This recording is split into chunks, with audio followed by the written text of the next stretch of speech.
Greetings, philosophers, and welcome to the Philosophy Zone. Today, we're kicking off our five-part series on Plato, one of the giants of Western philosophy. But before we get to Plato himself, we need to set the stage. This episode is all about the historical background of ancient Greece, the swirling, vibrant, sometimes chaotic world that gave birth to his ideas. Picture a land of warring city-states, bold thinkers, and a hunger for something new. Let's travel back to ancient Greece and uncover the roots of Plato's world. Imagine a time around 3000 BCE, when the first flickers of what we call Greek civilization begin to glow. On the island of Crete, the Minoans are building dazzling palaces, their walls painted with leaping bulls and vibrant colors. They're traders, artists, a people who seem to dance with life. Meanwhile, on the mainland, the Mycenaeans are forging a warrior culture, their massive stone fortresses guarding treasures of gold. These are the earliest threads of Greek history, societies that leave behind myths of heroes and gods, stories that will echo through the ages. But by 1200 BCE, it all comes crashing down. We don't know exactly why, maybe invasions, maybe natural disasters, but these civilizations vanish, plunging Greece into what we call the Dark Ages. Now, the Dark Ages, roughly 1200 to 800 BCE, aren't as gloomy as they sound. Think of them as a kind of reset. The great palaces are gone, but small communities are rebuilding, trading stories, and slowly rediscovering their world. Out of this emerges something revolutionary: the Greek alphabet, adapted from the Phoenicians. Suddenly, ideas can be written down, shared, preserved. It's like the first spark of a fire that will become a blaze. By the 8th century BCE, these scattered communities start to form city-states, or polis, places like Athens, Sparta, Corinth. Each one's got its own flavor, its own way of doing things. Athens is buzzing with trade and ideas. Sparta is all about discipline, turning men into warriors. This is the Archaic period, and it's when Greece starts to feel like Greece. What's fascinating about this time is how these city-states aren't just places, they're experiments in how to live together. Take Athens. Around 594 BCE, a guy named Solon steps up. Athens is a mess. Rich landowners are crushing the poor, and there's talk of rebellion. Solon, a poet and lawmaker, says, "Let's rethink this." He cancels debts, frees people enslaved for owing money, and lays the groundwork for something radical: democracy. It's not democracy as we know it, not yet, but it's a start. People begin to have a say in their government. Meanwhile, Sparta's doing something completely different. They're building a society where every man is a soldier, trained to fight, to obey, to put Sparta first. These two worlds, Athens' openness, Sparta's iron discipline, will collide later, and Plato will be caught in the fallout. But let's not get ahead of ourselves. The Archaic period is also when Greeks start exploring the world.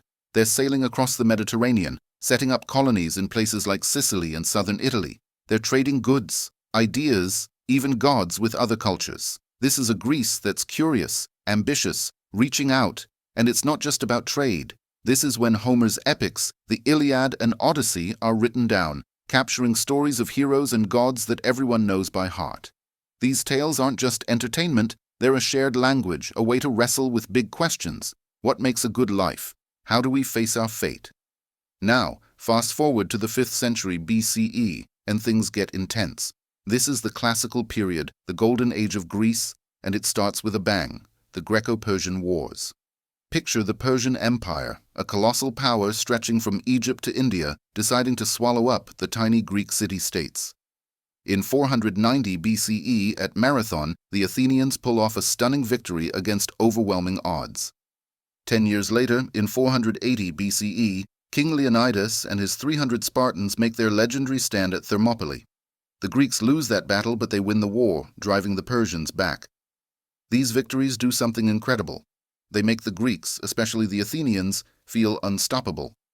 Athens becomes the center of a new empire, a naval powerhouse, building temples like the Parthenon to celebrate their glory.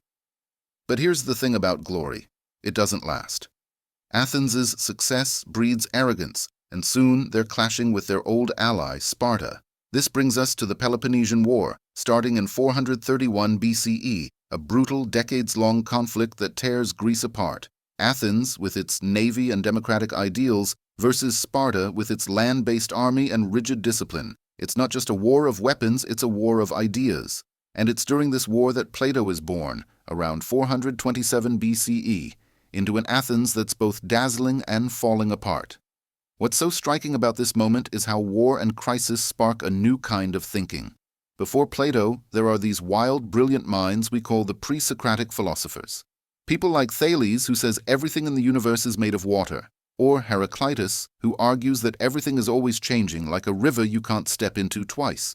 Then there's Pythagoras, obsessed with numbers, believing they hold the secrets of the cosmos. These thinkers are asking questions no one's asked before. What's the world made of? Why does it work the way it does? They're moving away from myths toward reason, toward something we'd recognize as philosophy. And this is the air Plato breathes as a young man. But it's not all lofty ideas. The Peloponnesian War drags on, and by the time Plato's a teenager, Athens is losing. In 404 BCE, Sparta wins, and Athens is humiliated. Democracy is briefly replaced by a brutal oligarchy called the 30 Tyrants, some of whom are Plato's own relatives. It's a dark time. Executions, exiles, fear. Democracy comes back, but it's shaky, and Plato's watching all of this, seeing how power corrupts, how crowds can be swayed, how ideals can crumble. This is the world that shapes Plato, a world of city-states rising and falling, of heroes and tyrants, of poets and thinkers, wrestling with what it means to be human. The Greco-Persian Wars gave Greeks confidence in their ideas. The Peloponnesian War showed them how fragile those ideas could be, and through it all, people like Solon, Homer, and the pre-Socratics are planting seeds that Plato will harvest. His philosophy, his dreams of justice, truth, the perfect society, grows out of this turbulent, thrilling, messy history. This is where it all begins. The questions Plato asks about how to live, how to govern, how to know what's real, are our questions too. The Greece we've explored today isn't just a place. It's a crucible where ideas were forged, ideas that still shape how we think about the world. Next time, we'll dive into the cultural heart of this Greece, the stories, the myths, the poetry that gave Plato his language and his doubts. Thanks for joining us on this deep dive journey into Plato's world. If you're as fascinated by this as I am, leave a comment.